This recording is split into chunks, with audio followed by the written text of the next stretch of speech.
Hi friends, నమస్తే. Welcome to our channel ఎన్సి రెడ్డిస్ అనుభవాలు పాఠాలు.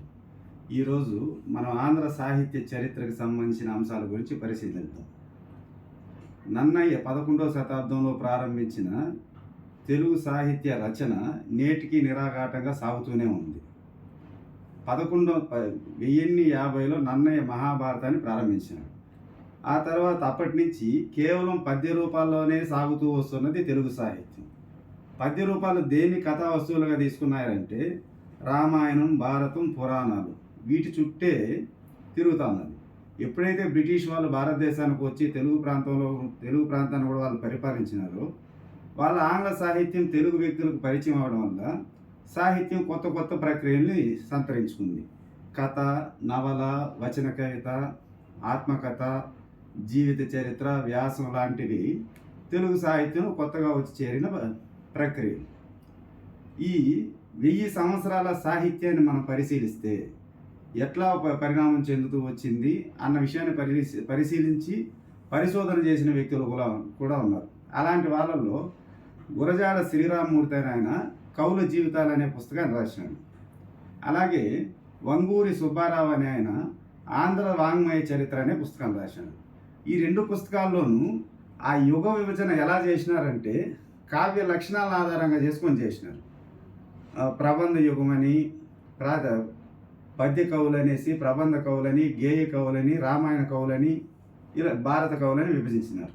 ఇది సరైన విభజనగా కాదని అనిపిస్తుంది. తర్వాత కందుకూరి వీరేశలింగం ప్రాచీన యుగం, మధ్యయుగం, ఆధునికం అని 3 కాలాలుగా విభజించినాడు. తర్వాత ఆరుద్ర అనే తన సమగ్రాంధ్ర సాహిత్యంలో కవులకు పోషణ ఇచ్చిన రాజులు, రాజవంశాలు, జమీందారులు, వీళ్ళని ఆధారంగా చేసుకొని కవుల యుగ విభజన జరిగింది. అందులో తూర్పు చాళుక్య యుగం, రెడ్డి రాజుల యుగం, పద్మనాయక యుగం, తొలి మలివేదరాయల యుగం ఇలా విభజించినాడు. ఈ పింగళి లక్ష్మీకాంతం అనే వ్యక్తి ఈ సాహిత్య చరిత్రకి ప్రధానంగా కారణం కవులే కాబట్టి కవులు పేరిటే యుగ విభజన జరగడం సమంజసం అన్న ఉద్దేశంతో ఆయన ఏ కవులైతే ఆ కాలంలో తమ సమకాలీనుల మీద ప్రభావం చూపెట్టారో, తర్వాత తరాల మీద ప్రభావం చూపెట్టారో ఆ కవుల పేరిట యుగ విభజన జరగడం చేసినారు. ఆయన రాసిన ఆంధ్ర సాహిత్య చరిత్రలో 10 విభాగాలుగా విభజించినాడు. ప్రాంగణన్నయ్య యుగం, నన్నయ్య యుగం, శివకవుల యుగం, తిక్కన యుగం, ఎర్రన యుగం, రాయల యుగం, దక్షిణాంధ్ర యుగం, క్షీణ యుగం, ఆధునిక యుగం అని 10 భాగాలకు విభజించాడు. ఇప్పుడు నన్నయ్య యుగానికి సంబంధించిన ప్రస్తావన మనం తీసుకుందాం. నన్నయ్య మహాభారతాన్ని తెలుగులోకి అనువాదం చేసినాడు, స్వేచ్ఛానువాదం. మహాభారతంలో వేదవ్యాసుడు రాసినది జయకావ్యం. ఆ జయకావ్యాన్ని రాసి ఆయన తన శిష్యుడైన వైశంపాయనుడిని మానవ లోకంలో వినిపించమన్నాడు. ఒక రోజున ఈ వైశంపాయనుడు జనమేజయ మహారాజు సర్పయాగం చేస్తున్న సమయంలో అక్కడికి వెళ్ళి అక్కడ జనమేజయ మహారాజుకి ఈయన కథని వినిపిస్తాడు. అప్పుడు జనమేజయ మహారాజు కొన్ని సందేహాలు కలుగుతాయి. ఆ సందేహాన్ని నివృత్తి చేసే క్రమంలో జయకావ్యం కొంత పెరిగింది. అలా పెరిగిన దాన్ని భారతం అన్నాం. ఈ జనమేజయ మహారాజుకి వైశంపాయనుడు చెబుతూ ఉండగా అక్కడ విన్న వ్యక్తి ఉగ్రశ్రవసుడు. ఈ ఉగ్రశ్రవసుడు ఆ కథ అంతా విని ఒక రోజున నైమిసారణ్యంలో సత్రయాగం చేస్తున్న సౌనకాది మహామునుల కాడికి వస్తాడు. వాళ్ళు అయ్యా మీరు ఏదన్నా కథ చెప్పండి అంటే ఆ జనమేజయ మహారాజుకి వైశంపాయుడు చెప్పిన ఆ భారతాన్ని వినిపిస్తాడు. వినిపించినప్పుడు వీళ్ళకు కొన్ని సందేహాలు కలుగుతాయి. ఆ సందేహాలు కలిగినప్పుడు వాళ్ళు ఈయన అడిగినప్పుడు ఈయన ఏం చెప్తాడంటే దానికి కొంత కథను జోడిస్తాడు. అలా భారతానికి కొన్ని ఈ ఉగ్రశ్రవుడు కొంత చేర్చడం వల్ల భారతం మహాభారతంగా అయింది. ఈ మహాభారతాన్ని తెలుగులో నన్నయ్య అనువాదం చేసినాడు. ఈ స్వేచ్ఛానువాదం చేసే ప్రక్రియలో భాగంగా ఆయన అవతారికలో 26 పద్యాలు చెప్పినాడు. ఆ 26 పద్యాల్లో తనకు ఆశ్రయం ఇచ్చిన రాజరాజ నరేంద్రుడు, తూర్పు చాళుక్యరాజు అయిన రాజరాజ నరేంద్రుడి గురించి, తనకి మహాభారత రచనలో తోడ్పాటును అందించిన నారాయణ భట్టు గురించి, తన గురించి, తన కవితా రీతుల గురించి చెప్పుకున్నాడు.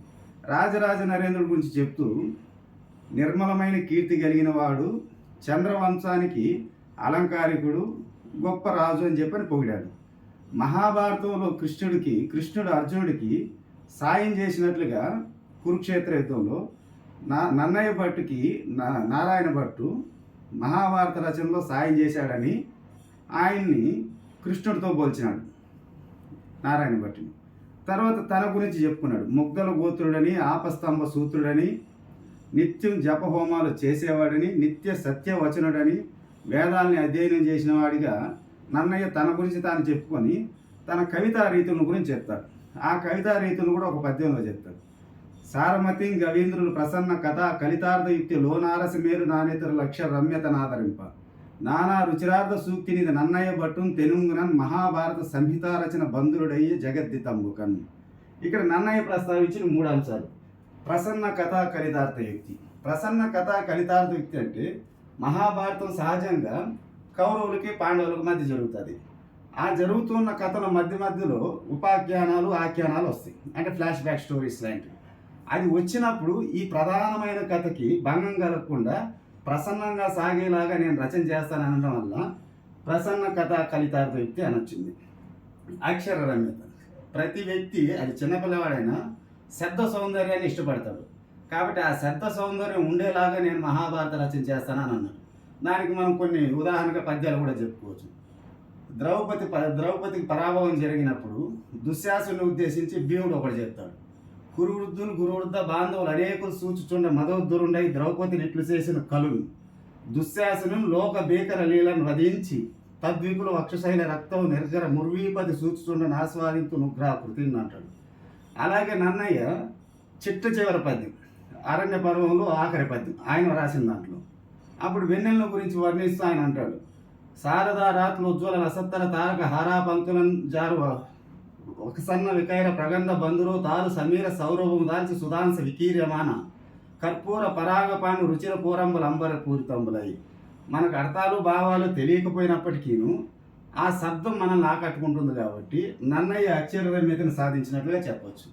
పోతే నానా రుచిరార్థ సూక్తిని, నానా రుచిరాలైన అర్థాన్ని చెప్పే సూక్తులకు నిధి లాంటిది అని అన్నాడు.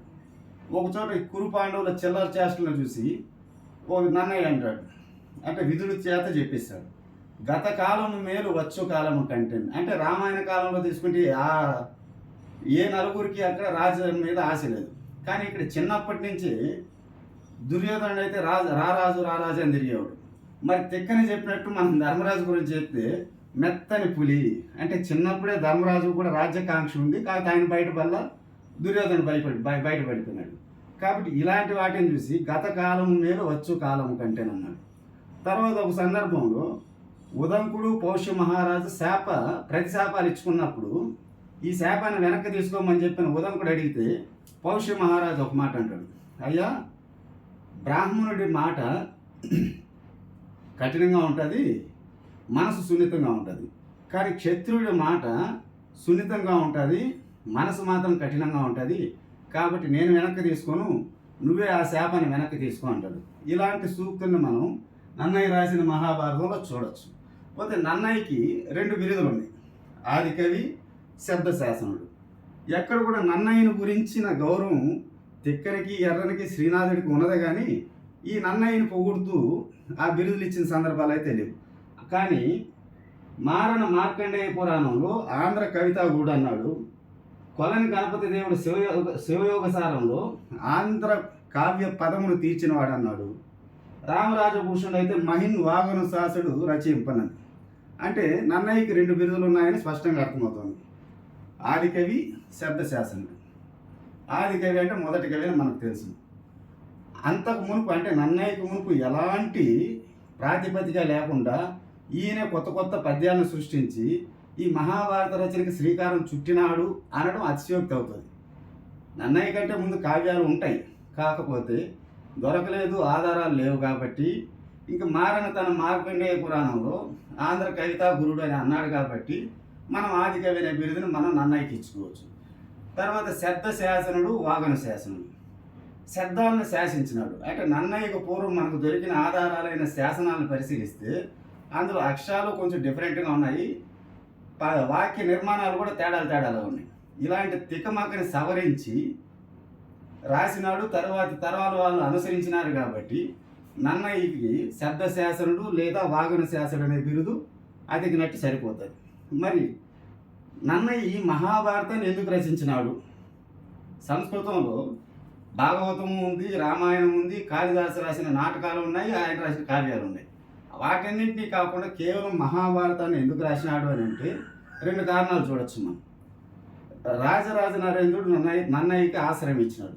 రాజరాజ నరేంద్రుడు చంద్రవంశపు రాజు.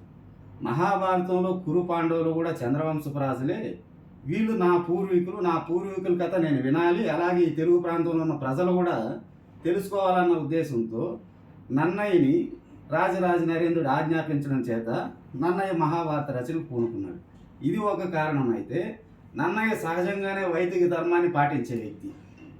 ఆనాడు జైన బౌద్ధ మతాలు బాగా విజృంభిస్తూ ప్రజలను ఆకట్టుకుంటున్నాయి కాబట్టి ఈ రెండింటినీ పక్కకు దోసి ఈ వైదిక ధర్మాన్ని నిలబెట్టాలన్న ఉద్దేశంతో నన్నయ్య మహాభారత రచనకి పూనుకున్నట్లుగా మనం చెప్పవచ్చు.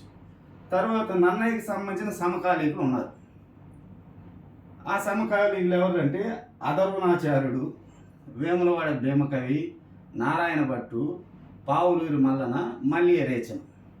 ఇప్పుడు అధర్వణాచార్యుడు ఒక మహాభారతాన్ని రాసినాడని, ఈ మహాభారతాన్ని తీసుకుపోయి నన్నయ్యకి చూపిస్తే తాను రాయబోయే మహాభారతం దీని ముందర దిగజొడిపోయానని అధర్వణాచార్యుడు రాసిన మహాభారతాన్ని కాల్చేసినాడని చెప్పని అప్పకవి అని ఆయన చెప్తాడు తన కావ్యంలో. తర్వాత ఈయన రాసిన కావ్యాలు వికృతి వివేకం, త్రిలంగ శబ్దానుశాసనం, అధర్వణ చందం అని. కానీ వీటికి సంబంధించిన ఆధారాలు అయితే సరిగా దొరకలేదు. కానీ మహాభారతం రచించినట్టయితే కొన్ని గ్రంథాల్లోనూ పద్యాలు చెప్తాయి. ఈ పద్యాలన్నింటినీ తీసుకొని పరిశీలించిన కందుకూరి వీరేశలింగం ఇవి విరాట ఉద్యోగ భీష్మ పర్వంలోనివిగా చెప్తాడు. కానీ మహాభారతం రాసిందైతే నిజం. కాకపోతే నన్నయ్య రాసిన మహాభారతం ముందు అది నిలబడకుండా పోయింది. తర్వాత తీసుకుంటే మనం వేములవాడ భీమకవి. ఈ వేములవాడ భీమకవి రాఘవ పాండవీయం, హరవిలాసం, సుమతి శతకం ఇవన్నీ రాసినాడని చెప్పిన మాటే కానీ వాస్తవానికి ఆయన రాలే. ఈయన రాఘవ పాండవీయం అనే భారతాన్ని తీసుకుపోయి నన్నయ్యకి చూపిస్తే నన్నయ్య కోపంతో దాని రూపుమాపేసినాడు. తాను రాలిపోయే మహాభారతం నిలవదని చెప్పి. అందుకు కోపంగా వేములవాడ భీమకవి నన్నయ్య రాసిన ఆంధ్ర సంత చింతామణిని తీసుకుని గోదావరిలో కలిపేసినాడని ఒక కథ. ఈ కథ కూడా అప్పకవి చెప్పింది, కానీ వాస్తవానికి ఆధారాలు అయితే లేవు. తర్వాత తీసుకుంటే నారాయణ భట్టు ఇతరత్ర కావ్యాలు రాసినట్టయితే లేదు, కానీ నన్నయ్యకి మహాభారత రచనలో తోడ్పాటుని అందించినాడు. పోతే అందుకు తోడ్పాటును అందించినందుకు గాను రాజరాజ నరేంద్రుడు నన్నయ్య భట్టుకి నందపూడి శాసనాన్ని దానంగా ఇచ్చినాడు. ఆ నందపూడి శాసనాన్ని రచించింది కూడా నన్నయ్య భట్టు. తర్వాత మనం తీసుకుంటే పావులూరి మల్లన.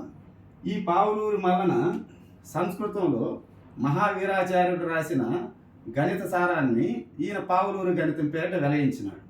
ఈ పావులూరి మల్లన శైవుడు కాబట్టి ఆ వీరాచార్యుని గురించిన ప్రశంసలు ఎక్కడ చేయలేదు. ఎందుకంటే అతను జైన మతస్థుడు కాబట్టి మత విద్వేషాలు అప్పటి నుంచే ఉన్నాయి. తర్వాత మల్లియ రేచన. ఈ మల్లియ రేచన ఆయన కవి జనాశ్రయం అని చందోబద్ధ కావ్యాన్ని రచించినట్టుగా మనం చెప్పొచ్చు. సో ఫ్రెండ్స్, ఇది నన్నయ్యకి సంబంధించి నన్నయ్య సమకాలీకులకు సంబంధించిన సంక్షిప్తమైన నన్నయ్య యుగానికి సంబంధించిన అంశం. Okay friends, thank you so much.